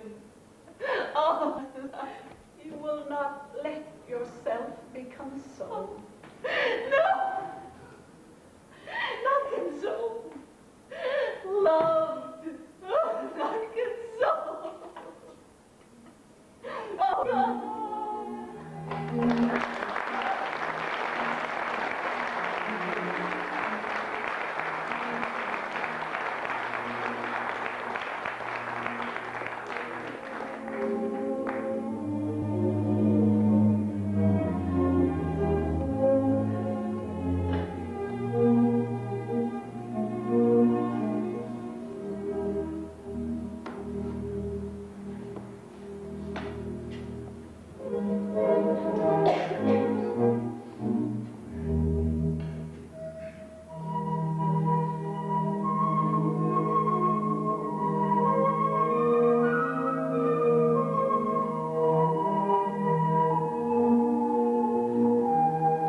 because. She's been taken away. I'm very sorry. Sloper has been laid up for 3 days himself. What am I to do? Try Dr. Isaacson Jones Street. But she wants Dr. Sloper, miss. Well, I'm very sorry. Good morning. Who was that, Mariah? Oh, that was Duran's coachman, ma'am. Mrs. Duran is ill. They want Dr. Holman to get Isaacs. That's quite right, Mariah. Do you think I'll tell Dr. Stem? I'd like to disturb him. Oh, he's awake. He's dressing. You might tell him it would be unlike. Yes, ma'am. Oh. Good morning, Miss Catherine. Morning, love. Good morning, Catherine. Morning, Nothing, Catherine. They're all for your father. Catherine, dear, won't you let me get you some breakfast? Oh, I don't know how long you can go on like this without food or sleep. I know you were awake most of the night. Sorry, I disturbed you. Oh, you disturb me. It's just that I'm afraid you'll be ill, and ill with your father ailing. He's asked for you again this morning. Catherine, I do wish you'd go and see him. I don't want to see him. Catherine, dear, I told you they're all for your father. Yes, I know. And Penny, supposing Morris were in. Morris? Yes. Oh, Suppose it were something quite sudden. I don't If he were ill, he couldn't write, could he? Couldn't he have sent you some word? He's all alone. He has no one to send. He has his sister. Our plan was a great secret. He hadn't dared confide in her. There are many ways of sending you word. That's not true, Aunt. My father is ill. He could not send a message if we refused to take it. Why would his sister refuse him such a thing? Mrs. Montgomery didn't like me. Oh, Morris could well think that I had deserted him. That's it. There he lies, alone and ill, and for 3 days I have done nothing. Oh, I can't let you see him torturing yourself. I don't think you should be up at all. Well, I do. Now stop fluttering about, Mariah. I'm perfectly well able to walk downstairs. Morning, Catherine. Lavinia. Good morning, our father. I haven't seen much of you ladies the last few days. Mariah, get my things. But, Doctor, it started to rain again, and I'm sure Dr. Isaacs will be there right away. But so shall I. Now get my bag. Yes, Doctor. And on top of the medical box, you'll find an instrument. Bring that with my bag. Yes, Doctor. It's a raw morning, Austin. You better dress warmly. Are you pleased with your shawl, Lavinia? Oh, yes, very pleased, Austin. You couldn't have brought me a nicer present. Catherine, how did Aunt Elizabeth like her silver tray? No, She knows we are back, doesn't she? I don't know. You mean to say you haven't sent a word? No, Well, I was ill, Catherine. You might at least have done that. You, Lavinia, were you too busy to let Elizabeth know we were home? Catherine wanted to rest for a few days and to get over her seasickness. Catherine was not seasick. Well, you have to excuse me now, Austin. I've got to see Coop about lunch. Well, Catherine, I haven't seen you for 3 days. You have obviously been avoiding me. I understand by that your departure is imminent. It would be a convenience for me to know when I might expect an empty house. When you go, your aunt marches. Is it tomorrow? no, Is it next week? no, The week after? I don't know. Has they asked you to keep your plans secret from me? No. Will you excuse me, Come Father? here a moment, Catherine. Here in the light.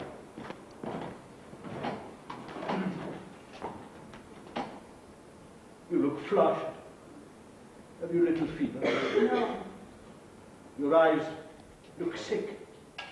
Have you been weeping? Oh, Catherine, have you broken your engagement? If you have, I must tell you, Catherine, I admire you greatly for it. It was a courageous thing to do. I know the effort you must have made. Do you, Father? I see it it is still painful for you to speak of it. I will not insist, but in time, Catherine, the pain will pass, and you will see how wise and how strong you have been. Excuse me, Father. I have some letters to write.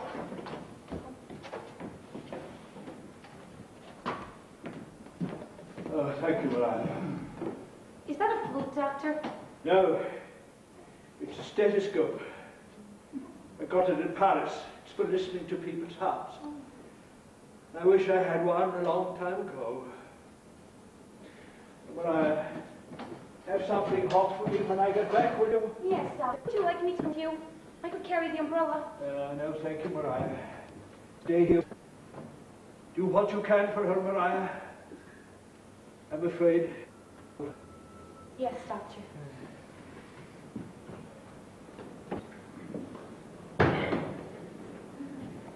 Oh, Mariah. Yes, thank you, Mariah. Will you do me a favor? Yes, please. I have a note here. It's for the 2nd Avenue. It's very urgent. Will you take it for me? Yes, miss. I'll add a line while you get your button. Very well, miss.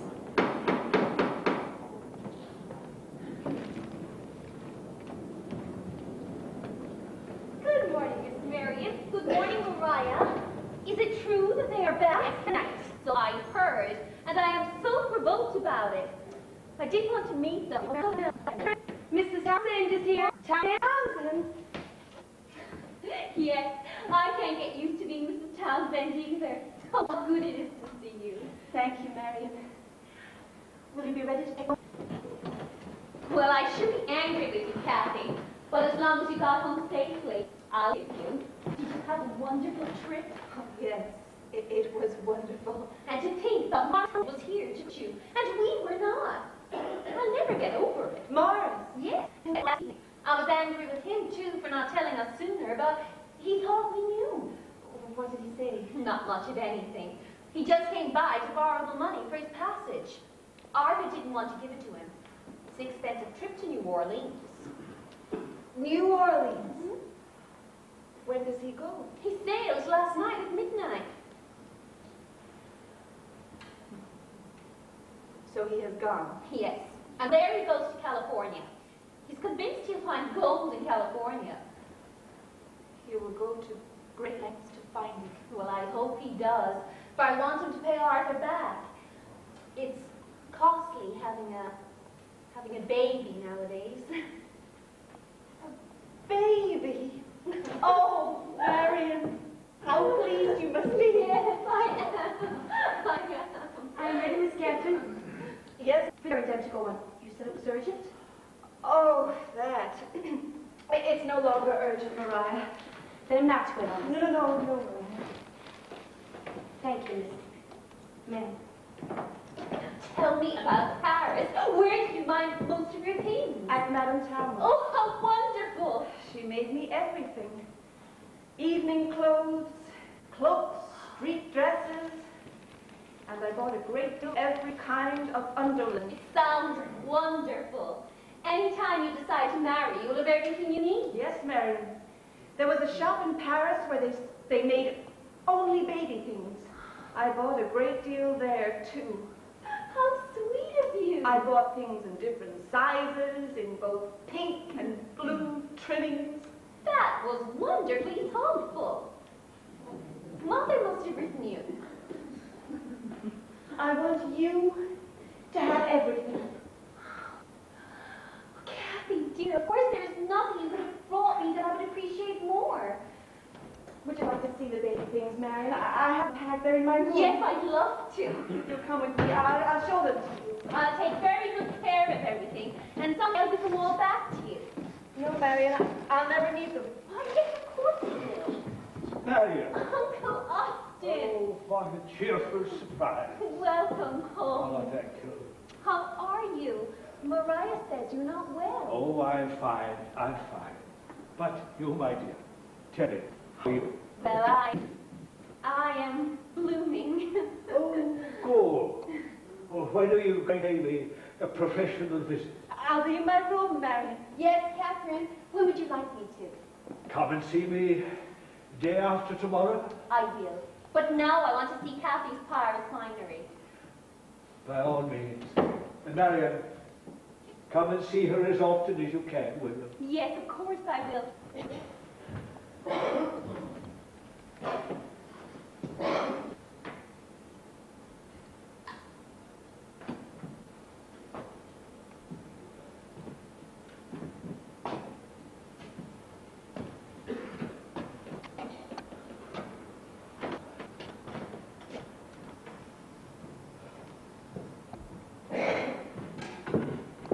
How is Mr. Rand, Doctor?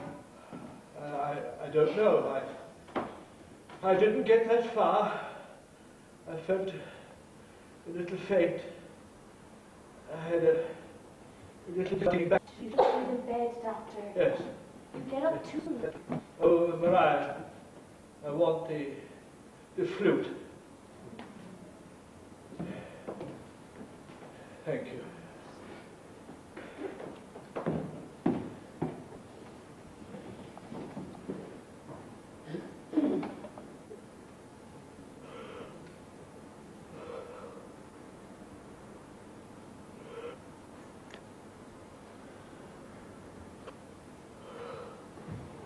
Uncle Austin, I'd love to spend a little time in Alpha. Arthur's mother is coming to lunch. Yes, I quite understand. Kathy, dear, I can recount those lovely things.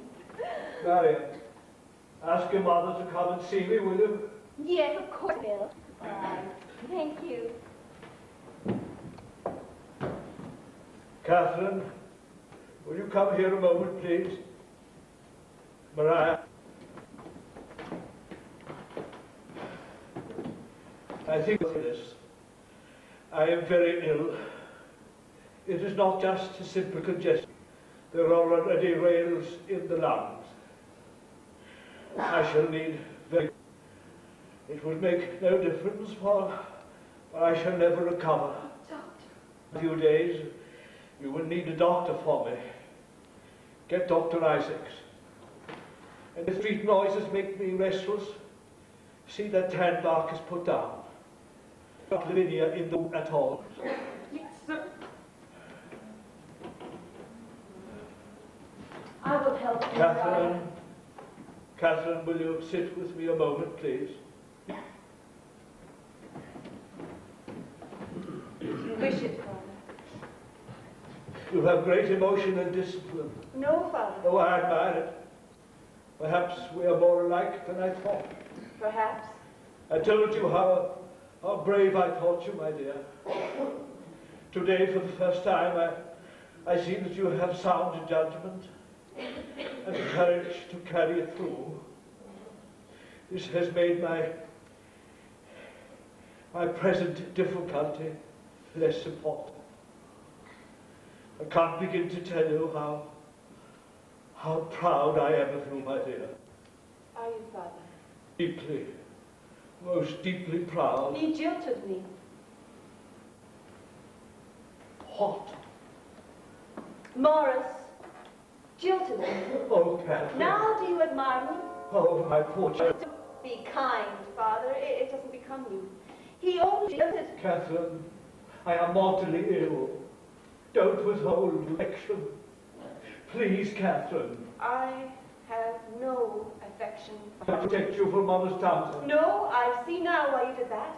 Oh, you thought any clever, handsome man would be as bored with me as you were, and would love me as little as you did. It was not love that made you protect me, Father. It was contempt. Am I to thank you for that? Someday you will realize your service. I can tell you now what you have done. You have cheated me, Father. You have loved me. You should have let someone else try. Morris Townsend didn't love you, Catherine. I know that now, thanks to you. Better to know it now than 20 years hence. Why? I lived 20 before I found out that you didn't love me. I don't know that Morris would have... So to say such terrible things to me. Yes, Father. Do not compare me with my mother. Catherine, and you are fortunate. Someday you have many fine qualities. Yes, that should make it possible for you to choose with discretion. If I buy a man, I would prefer to buy Morris. Don't say such things. Does it humiliate you? Promise me. Promise me, Catherine, you will have done with him. Promise. Then I must alter my will.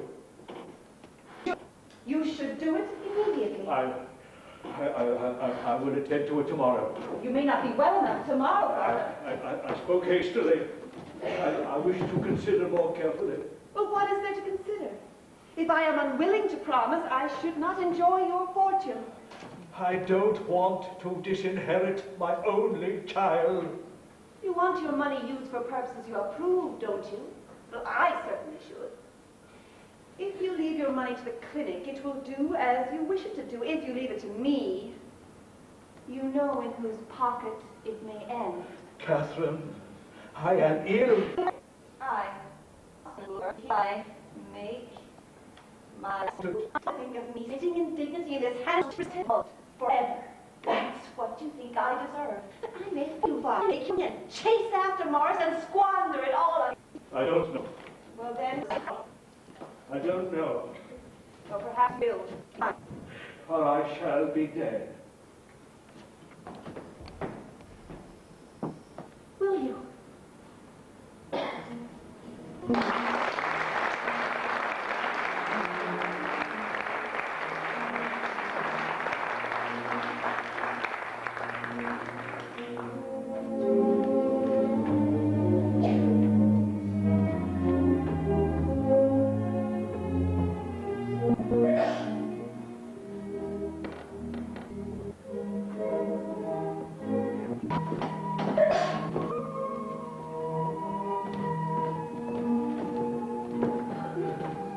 Here we are. Now, I didn't shiver it because Miss Catherine likes to take her view. Who can you like to take a smoke? Ma'am. Indeed, Mrs. Pennyman, in The last 2 years she's been saying she prefers the square to a fashion. I've tried to persuade her. A whole batch of colors that might do. I hope the moths haven't been at them, have they? Why, Miss Catherine, you changed into one of your Paris gowns. Yes, Mariah. Oh, it's very lovely and very becoming to you. You look quite handsome. It's cool. It's such a hot night, Miss. Cook and I thought we might take a stroll in the square. Oh, Mariah. Thank you, Miss. And Mariah, Yes, Miss? you are as free in this house as I.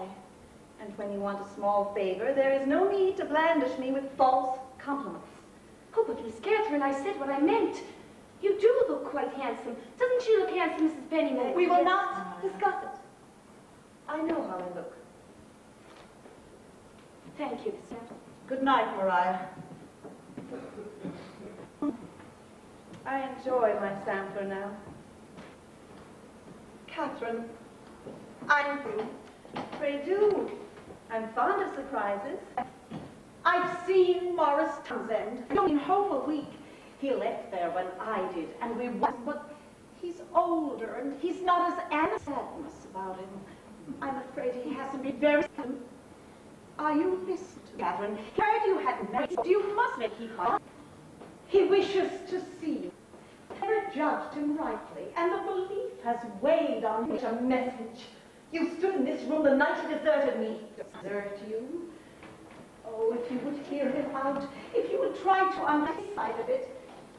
He meant it nobly, really he did. I can hear you've been with him. He has beguiled you again, and you talk like a fool. I don't care what you think. If you've seen him, you can save your breath, Aunt Pennyman. I will not see him. Oh dear. Who's that? Oh dear. Aunt Pennyman, have you dared? Catherine, please. Did I do wrong? I couldn't help it. I want your happiness so. Oh, Catherine, it must be right that you see him. You see no one. Aunt Pennyman, go to the door and tell Mr. Townsend that I... Good evening, Mrs. Pennyman. It's a long time. I'm sorry, but Catherine is not at home. Oh, did you like my message? Yes, but she's not at home. I see. I'm sorry. Come in, Morris.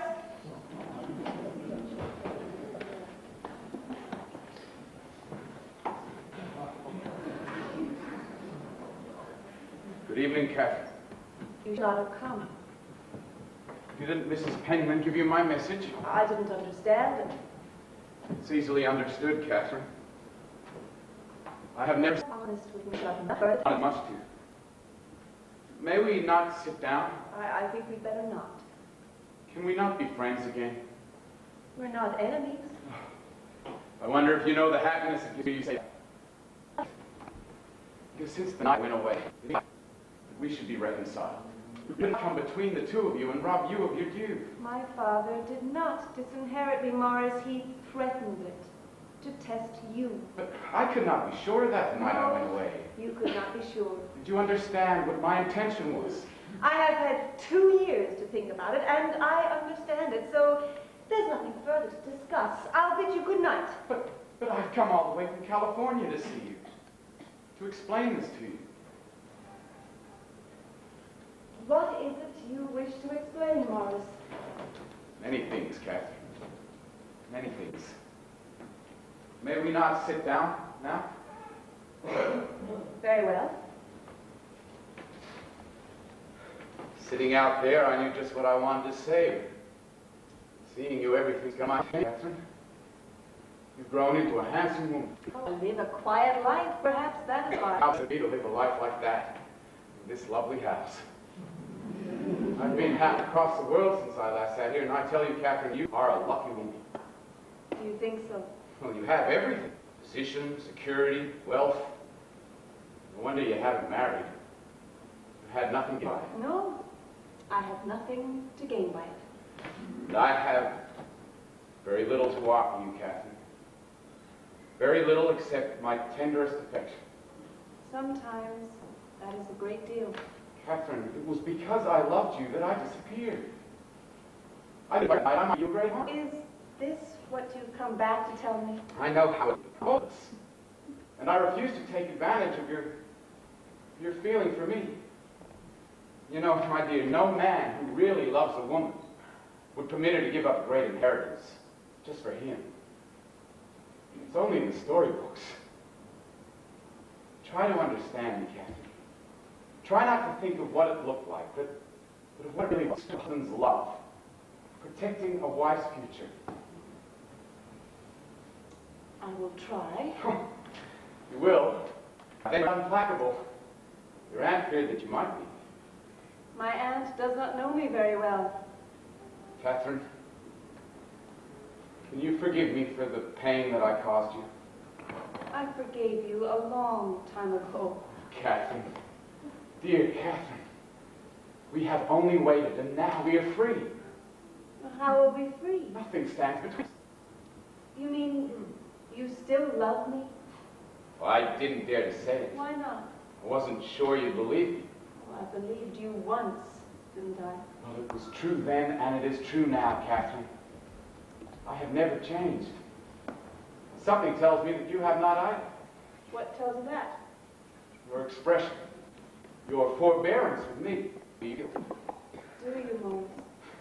Perhaps I believe that your nature is such that you will always care. One more time, my darling. How? Why, by tomorrow next week, what we were going to do 2 years ago. By marrying Catherine. Would you like that, Morris? Like it? Why, you'd make me the proudest and happiest man in the world.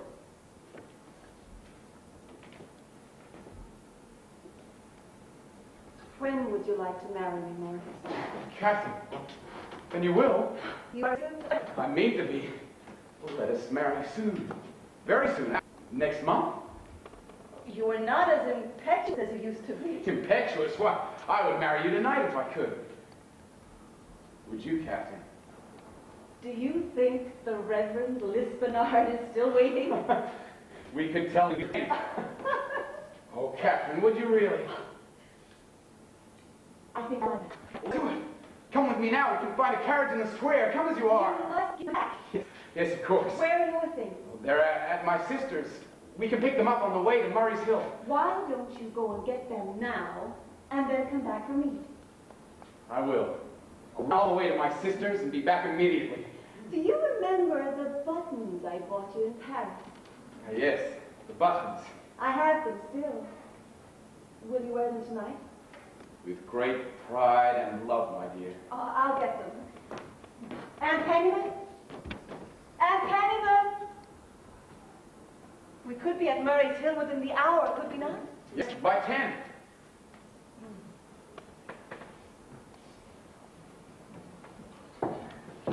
I am home. I am really and truly home. What, Morris? What? She is innocent. We're going to be married Oh, tonight. I'm so relieved. He's done no money. I never stopped trying, Morris. She has such dignity now. Morris, you will be good to her, won't you? I will cherish her for the rest of my life. And I'll see her in a happy home. Oh, yes, yes. What time is it to be? Well, we're leaving immediately. Things that I... Sparkles so. Oh, you turn your head and... We must not waste any more time. Be back as we can. No regrets. No, Morris. For a little while.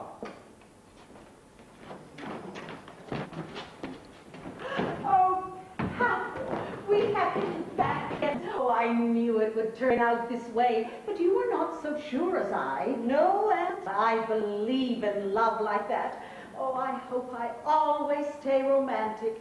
And you know, Catherine, you are much more romantic than you think you are. Morris sensed that. Yes, he did. Oh, I've often read about things like this, and here it has come true in our own time. Yes. What beautiful Paris lingerie. How fortunate that you bought it. I'm going to pack it for you right away, and I sprinkle it with fresh lavender. Not yet, Nan. But dear, it's only a stone's throw to his sister's. Oh, you haven't time for that. I'm just finishing the last leaf. Yes, I know, but don't do it now. I've only a few more stitches left. You finish it, Anne. I can do anything now. Come upstairs with me. But Catherine, Morris will be back, and then Morris will have to wait. But he came back with the same lies, the same silly phrases. He thought I was so stupid that I would not detect his falseness. Well, that proves that it is he who is stupid and not I. Oh, no, Catherine, that's not true. He's grown greedier with the years. The first time, he only wanted my money. And now, he wants my love, too. Well, he came to the wrong house, and he came twice. I shall see that he never... Do you know what you're doing? Yes, Aunt Penman. If you ever mention me so much as whisper it, I shall understand that you wish to live alone, that you are leaving Washington Square forever. You're so cruel. Yes, I can be that. I have been taught by masters. Life can be very long for a woman alone. And even I... Good night, Aunt.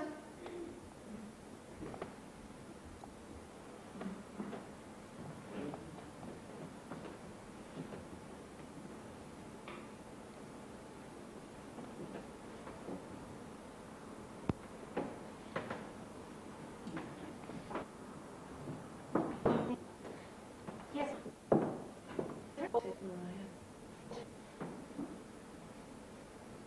Yes.